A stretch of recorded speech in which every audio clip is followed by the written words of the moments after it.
Welcome to the inaugural episode of Building Resilient Futures, the podcast where we explore what it takes to thrive in an ever-changing world. I'm your host, Aryan Vedhara, and I'm thrilled to introduce our very first guest, Aryan Banerjee, founder of Clear, the groundbreaking multi-million-dollar YC-backed startup that's transforming the way we approach skincare and social networking. In this series, we'll dive into the big ideas shaping our world, from sustainability and entrepreneurship to the challenges of adapting to AI and navigating a shifting job market. Together, we'll uncover actionable insights, inspiring stories, and practical strategies to help you not just keep up with change, but lead it.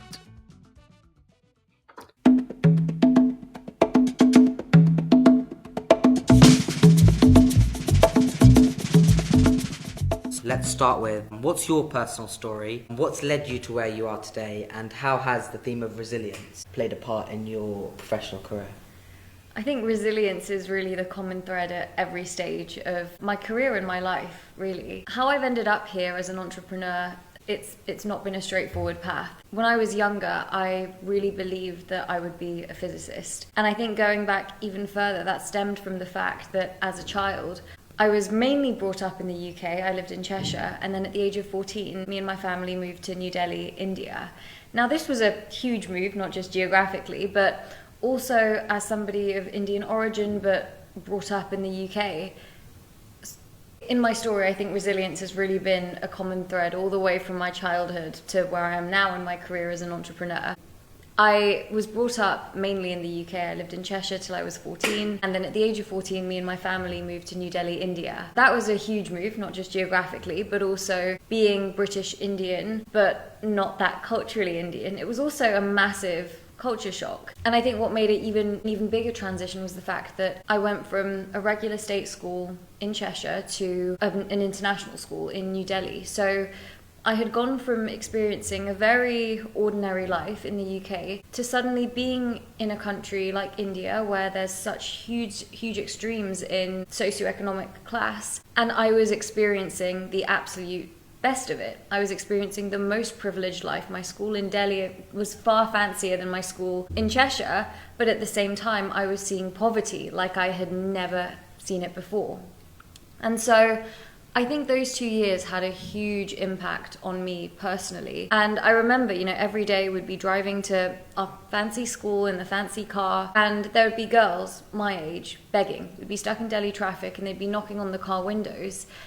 And I think there was that aspect of being of Indian origin. I look like these people, and I'd always just question, why am I on this side of the car window and why are they on that side? And I think it was from that point that I realized just how lucky I was to have the kind of life that I did. And yes, my life in Delhi was extremely privileged. And, I think when I look at privilege, I view it in the sense of I have a great family, I'm blessed with good health, I've had access to a great education. And so for me, that was a real turning point at the age of 14 where I knew I wanted to give back somehow. And I thought that the best way to do that would be through academia and science. I always felt like, and so I really geared the rest of my academics around physics. I wanted to be a physicist. And so, I moved to Singapore when I was 16, again with my family. That was another incredible experience, and I was very academically driven during those years. And I applied to study physics at Imperial College London. And to be honest, talking about resilience, at every step of the journey, things went wrong. Even well before you'd consider, career. When I was moving from Delhi to Singapore, the school in Singapore had an entrance exam. And at this point, as I mentioned, I already knew that I wanted to study physics at university. And in order to do physics, that school was an IB school, so I knew I had to do higher level maths and physics at the very least. I had never had any problems with these subjects academically. In fact, maths was probably my strongest subject. However, at the school in New Delhi, it was a completely different curriculum to the school in Singapore. And I was a little bit naive of that, and I'd never struggled with a maths test before. So I rocked up to my entrance exam for my school in Singapore, didn't prepare at all because I thought, well, I've never done badly in a maths test. My mum asks me what were the questions about, and I said,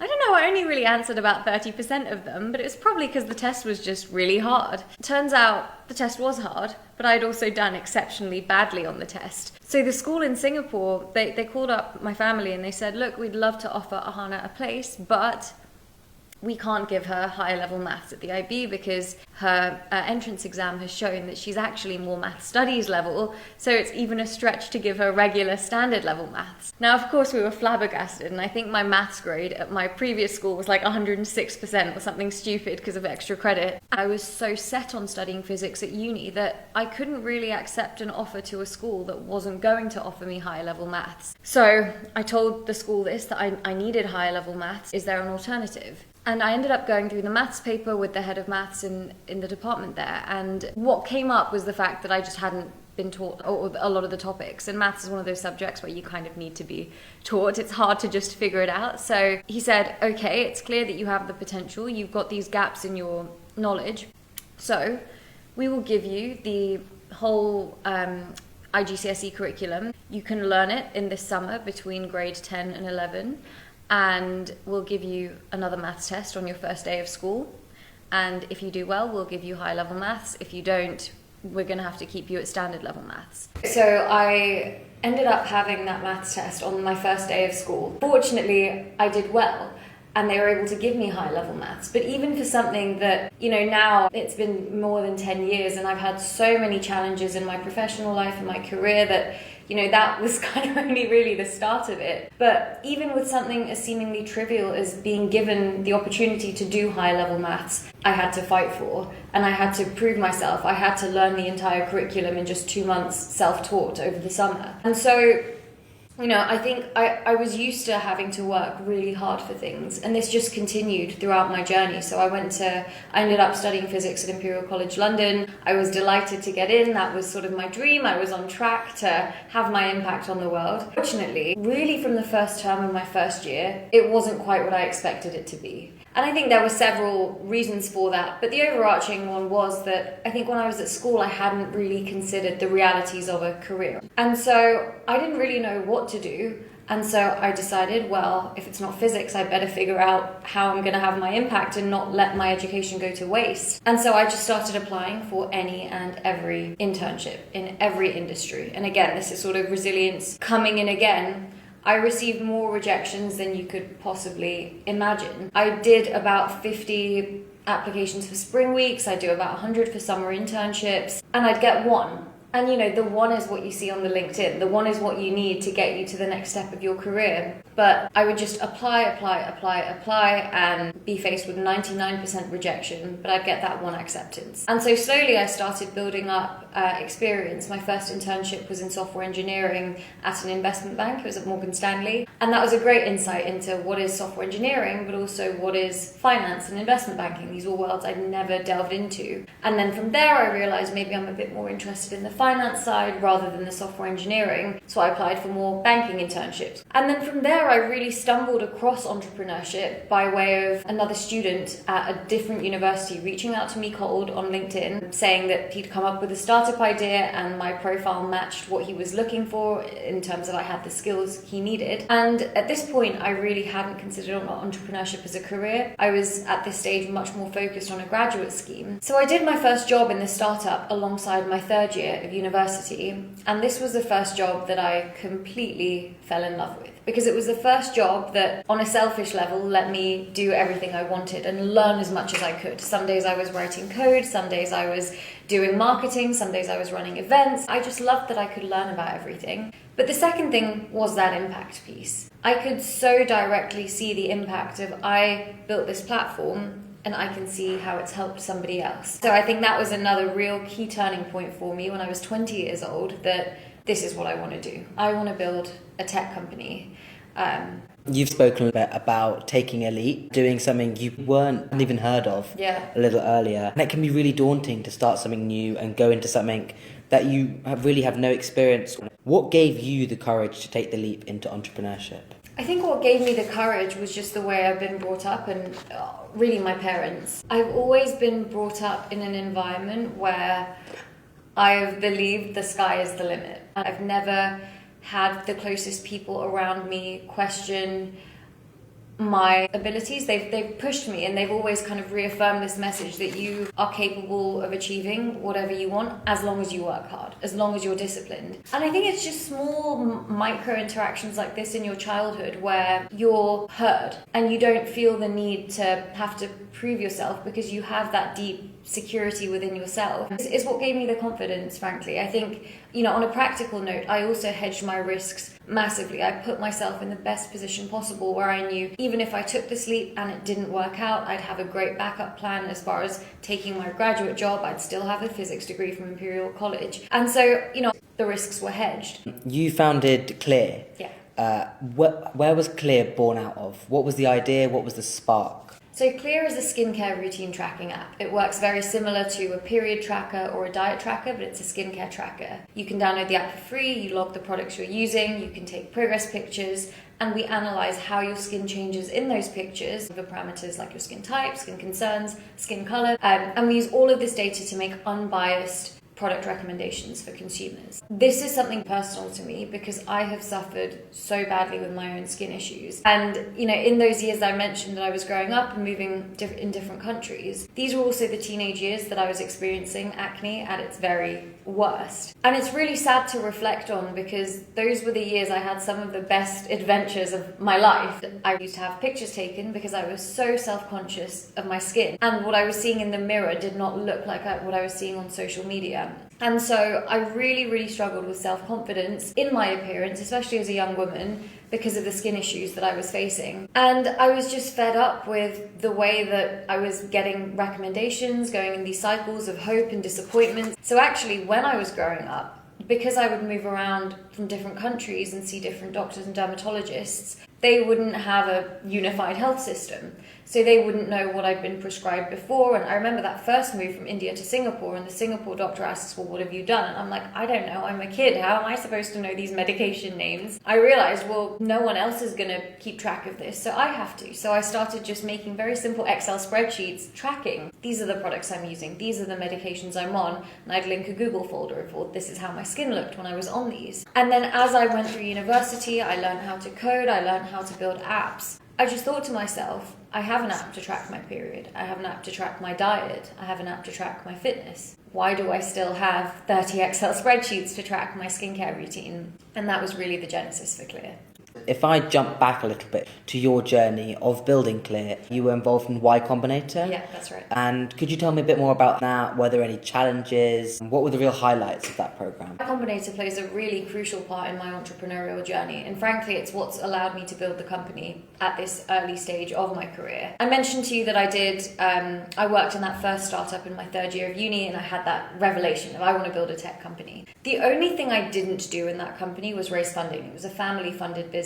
But doing that first job gave me the confidence that I could do this. I realized I had the tech skills, I had the business skills, I was ready. The thing that I didn't have was capital. And I wasn't in a position where my parents could fund the business. And so I thought, well, I'm a university student. I don't know any students that have raised external capital. So the best chance I have of basically acquiring money is by taking my graduate job. It's a well-paying job. I can work for a few years, save up, and one day use that funding to fund my own business. And that was my career plan. That's why I secured graduate jobs upon graduating. And it was when I entered my final year of university that I thought, okay, I've got my grad job secured for when I finish uni. And my final year coincided with COVID. That's sort of the important detail, that all of a sudden my extracurriculars and societies were cancelled and I had a lot more free time on my hands. And I just thought to myself, if one day I want to start a company, why not start working on something now in my final year of uni as a side project? And it doesn't have to go anywhere. It'll just be a learning experience. And as I said, when I'm a bit older, I've got some money saved up, properly start this full time. And so I started this alongside my studies. And in the process of just applying for funding opportunities, again, this is where resilience comes into it, I probably applied to about 200. I knew nothing about fundraising. I hadn't really spoken to any investors at this point, but I just wanted to learn. And I don't mind rejection. I've experienced it at every stage of my career, whether it's that first maths test, applying for the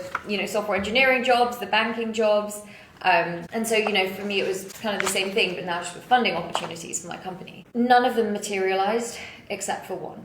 And that one was Y Combinator. And they took a chance on Clear when it was just a 4-day-old idea. I'd had very, very little to show for what I'd done, but it was unbelievable in the way that they invested, how quick their process moves. And that was the funding that enabled me to actually drop out of my master's program, turn down my graduate jobs, and commit full-time to building the company. The thing I needed was capital, and they solved that problem. They invested $125,000 while I was still a student. And it's a fantastic program. It's 3 months long. It culminates in what's called Demo Day, which is essentially a convention of the top Silicon Valley investors, all the startups pitch. And in the 3-month program, you get the most incredible mentorship, guidance, and especially for somebody like me, who is, my first day of work as an adult was through YC, which is probably the most privileged, insane way to start one's career. So it's an unbelievable program, and it's done great things for the ecosystem. So the program is 3 months old, but your idea was just 4 days old. Was there a major setback, or was there something that happened in that period? What happened is I actually applied to Y Combinator with a different idea. And this was based on some advice I had been given from an investor saying that don't do beauty. Stay away from anything beauty related, lifestyle related as a female founder, because it will just make your life harder. I don't really know any better, so let me take on this advice. And so I came up with an idea called Quill, which was an AI note-taking app. And that's actually what I submitted to YC on the online application. Now, I did the interview with YC for Quill, for the AI note-taker company. And it was the interviewers, the YC partners, who came back to me the night of my interview, essentially saying, we like you, you've made a lot of progress on this AI note-taker, but we don't like this idea. So we want to talk to you again in a week, come up with something better. And so it was actually only 4 days between my 2 interviews. And it was in that 4-day period that what is now clear was born. And what I asked myself in that time was, what have I learned from my entrepreneurial activities so far? And I think the first thing was, I want to solve a problem I've experienced, because 1, it will make me better at solving the problem because I understand it well. And 2, it gives me the sense of satisfaction. I'm feeling the impact that I'm having. But the second criteria I had was, what is a problem I can solve better than anyone else? What is my skill set uniquely good at? And as I mentioned to you, I had suffered with skin issues for so many years. I knew the industry inside out as a consumer, but I also had the tech skills. I'd done app development before, and I kind of got the mechanics of building a social tracking platform, again, as a consumer of many apps like that. So I really just thought, well, there's not that many software engineers that are also skincare enthusiasts. Let me just go for it. And so, in those 4 days, I think I made more progress than I had in the prior 4 months that I'd been working on the AI note-taking app. But I think it was incredible of YC to invest at such an early stage of the business. And if I go back to Clear now a little bit as we continue to move through your journey, How do you ensure your brand continues to remain true to its mission during growth? Yeah, it's a great question. I think there's some practical things that you can put in place, like how you set up your board. To put it succinctly, I am my board. So nobody legally can tell me what to do. Nobody can tell me that you must take on ad revenue from brands. And I think the second thing is, in the way that I lead, I'm very transparent with everyone. And it's kind of a subtle reason for why the company is called Clear. There's, all the things about clear skin and transparency when it comes to skincare. But I think even transparency as a founder and a leader is my approach. I tell my team very honestly how things are, what I'm thinking, why I'm thinking. And the third is, I am my own consumer. I have suffered with skin issues while I've built Clear, and it's only really within the last year that my skin has cleared. And in a large part, that was down to Clear.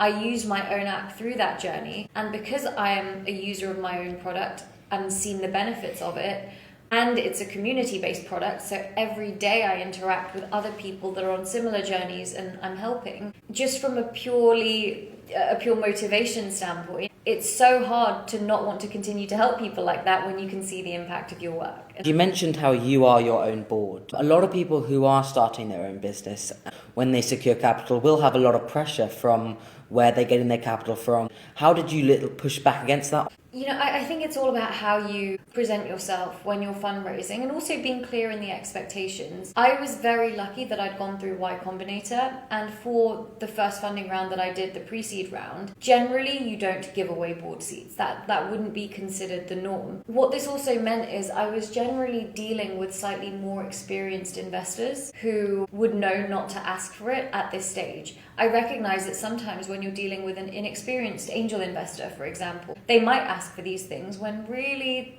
they shouldn't, but they don't know any better and they think that they're entitled to it. And as a founder, you're so desperate for capital that you kind of say yes on bad terms. The best case scenario is you find investors that are incredibly mission aligned and want to give you capital. And that way, even if they do want a board seat, you know that you will have the same kind of rough method of making decisions and have a shared value system, which is really important. On the flip side, if you index too heavily on that, you may never find the right investor and you actually risk not being able to build anything because you can't secure capital. So there's certainly no one size fits all answer. It depends on how effectively you can raise capital, which comes down to your storytelling, the narrative that you show to investors, how well connected you are, how easy you're finding it to secure meetings, who else has invested. Unfortunately, all these things matter in the dynamics of fundraising. It's all down to how much leverage you have.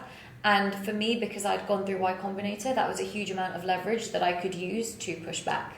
If we talk about your experience as a CEO and running your own business, have you engaged in much hiring so far? I've engaged in my fair share of hiring, which I would say after fundraising is the second biggest challenge of building a company. Because again, you need real values alignment, you need mission alignment, and you need the technical competency in the day-to-day. And I think finding that balance of culture fit with the technical acumen for the job can sometimes be a challenge. I think sometimes you have to be very conscious of things like company culture. Our first full-time employee, who's now our CTO, Charles, in his interview process, things were going really well and we made him an offer. We were going through some of the logistical details. He said, so just, by the way, what's the holiday policy? Holiday policy, I hadn't even thought about that. And then there's these small things that, again, when you're so caught up in the excitement of starting a company, that you don't really think about early on, but as you grow and scale, you realize that normal companies need things like holiday policies, and you put things in place like that. So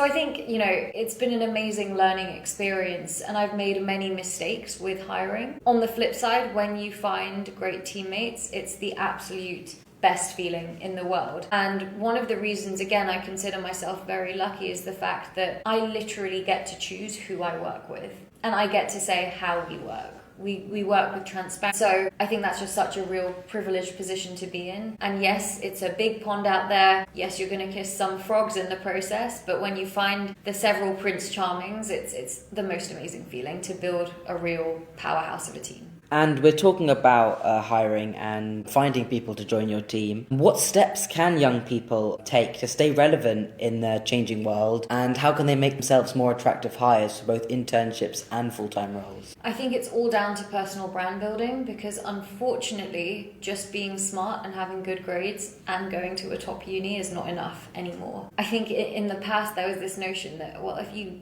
went to a Russell Group uni, you'd be fine, you'd get a job. That's not the reality of the job market at the moment. You have to go above and beyond, and in fact have a track record of going above and beyond. And that's not just when it comes to your academics. It means that you have to do things like starting a podcast, like running events, maybe charity fundraising, sport, whatever it might be, to make yourself stand out. It's kind of a given that in this day and age that you need good grades and you need the brand name of the institution that you study at. But on top of that, I think it's just about visibility and putting yourself out there and meeting people, reaching out to professionals on platforms like LinkedIn, asking for coffee chats, asking to learn about their stories, and just as a student, learning more about the professional world. When I was 15, 16, I had no ideas about the realities of the working world, which is why I had such a shock when I went to university and I thought, well, being a physicist isn't what I thought it was.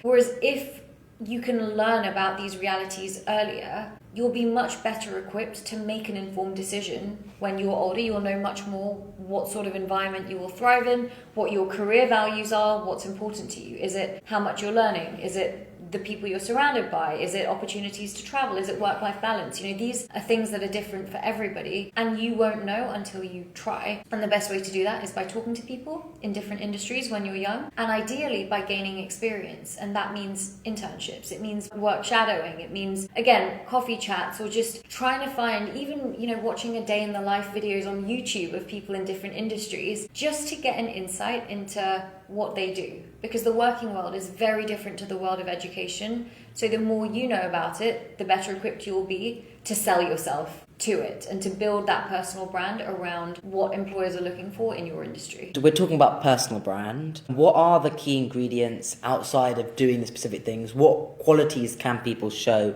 which really helps them adapt and overcome the challenges they will face when they get out into the professional world? I think it's consistency, and it's a track record of overcoming things. You know, we all love this one hero narrative of I conquered Everest, or this one big story, but really people want to see this in every action, not just the one big thing. So I think it's sort of consistency around values and making it really clear what your values are. You need to first build up that self-awareness of what is important to you, who am I, and what do I stand for, and what do I want for people to notice about me or say about me when I leave the room. If somebody has to describe me, what do I want them to say? And then it's about acting in accordance with those values. Aim for the stars, but if you had to boil it down to 3 key traits, is it your kindness? Is it your intelligence? Is it your storytelling ability? You know, what are the 3 things that you would want people to remember about you, and really double down on those in your messaging, whether that's through posting on LinkedIn, whether that's through your day-to-day interactions with people. Just showing up consistently as who you are, authentically, that's important as well, I think is really the best thing that you can do. You've talked about a lot of overcoming the challenges and the setbacks and showing discipline. How do you prioritise your own mental health and wellness as well while running a fast-paced business? I've used the word values a lot, and it comes down to that. It comes down to knowing what is important to you. I'm certainly guilty in the early days of starting my company of not paying a lot of attention to that because I was so focused on this huge responsibility. I practically went overnight from being an undergrad student to now I'm a startup CEO in a YC-backed startup. So I didn't really have the time to process what that meant for me personally, and I was just so intensely laser focused on building the company. And so I think for me, it was more of a wake-up call about 2.5 years into building my company. And it doesn't sound like a huge thing, but I just noticed I was getting ill all the time. Just with a common cold, almost every month I was falling ill. I thought, gosh, like this, I'm working so hard and this is taking time out of my work because I'm just too ill to do anything. This is counterproductive. So it came from like a business thing of like, I am less productive, so what can I do to improve that? But then it made me realize, well, I'm less productive because I'm falling ill, because my body cannot cope with the hours that I'm working. It cannot cope with the amount of inactivity that I'm having. And I think personally, I'm actually more mentally resilient than I am physically resilient. And I think it's because I have such a great support system. But the body keeps score of when you've worked these incredibly late nights, when you've not moved a muscle, when you've eaten all of the junk food because you've not made time for meals. So a little over a year ago, I kind of had that realization of, gosh, I'm only 24 years old. Hopefully I have a long career ahead of me. I love what I do. Like, I love my job. I love it too much, which is probably why I work too much. But if I want to make this my career and be in it for the long game, I cannot live like this, in this unhealthy way. So for me, it was more of a physical thing of now I actually schedule meals into my calendar. I schedule workouts like their meetings in my calendar, and I don't feel guilty about blocking the time because, again, if this is going to be my career for the long term, then I have to. And for doing that for a year, last year I didn't fall ill even once. I'm not perfect, I'm still getting there step by step. But for me now, I know that the most important thing to me is my family and my closest relationships. I know the second most important thing to me is my health. And the third is my work and the impact that I'm having. And so just having that clear mindset of these are my values, these are my priorities. And on the flip side, also knowing what I can live without. I can live without my gaming or maybe like my music or things like this that I enjoy, and I love hanging out with friends, but at this stage of life I can't afford to have everything. I have to make some compromises, and I know that I can still be mentally and physically happy without these things, whereas I cannot be mentally and physically happy without my fitness and without my family. So that's why I prioritize it. If we go back a little bit to clear, if you don't mind, how do you balance short-term success with the long-term resilience of your business? Yeah, I'm certainly a more long-term thinker. I've never ever really optimized for short-term wins because I believe so deeply that Clear can be $1 billion business. I believe that we can build a huge company. We can be the Strava for skincare or the Flow for skincare. With that in mind, I've I've always been playing the long game, and that's kind of how I approach most challenges in my life. It's about the longer term wins. You know, in the short term, you get accolades, you get recognition, and it feels nice, especially because, as I've kind of touched on, the day-to-day of a founder isn't glamorous. It's a lot more rejection than I think most people realize and that most people are willing to deal with. You may see the awards or whatever is posted on LinkedIn, but to get there, you don't see the 199 rejections in the things that you don't get. So, you know, it's nice to have short-term wins, but for me, I tend to have my long-term goals and then I work back. So I can say, for Clear to be a billion-dollar business, these are the steps that we have to take, and then I focus on those shorter-term steps to get me to the longer-term goal. I've just got a couple more questions for you. We touched a little bit on how you only allow users to take their own photos within the app. On that sort of ethics kind of topic, what ethical considerations should entrepreneurs and have you as an entrepreneur kept in mind when leveraging AI? It's a great question, and you know, coming back to my personal story with acne, I was so deeply affected by the social media platforms that I was using when I was growing up, and unfortunately they had a real negative impact on me. And so I knew that when I built my own tech company, I would be mindful of that, and the ethics would be front and center. I think at the end of the day though, it's a personal choice, and I don't know if this is necessarily the right thing to say, but people have different reasons for becoming entrepreneurs. Not everyone is impact driven. You know, some people are purely financially driven, and who am I to make a moral judgment about that? You know, we live in a capitalist society. Some people are more driven by money than by other things. And then once we've grown to this scale, we're going to start like going back on what we've said. It's about being dead clear that as we scale, we will continue to have these firm boundaries in place. And if that means I'm not going to secure your investment, then you are the wrong investor for me. And it was nice to meet you. Goodbye. And so I think just, you know, from the outset, communicating that is important.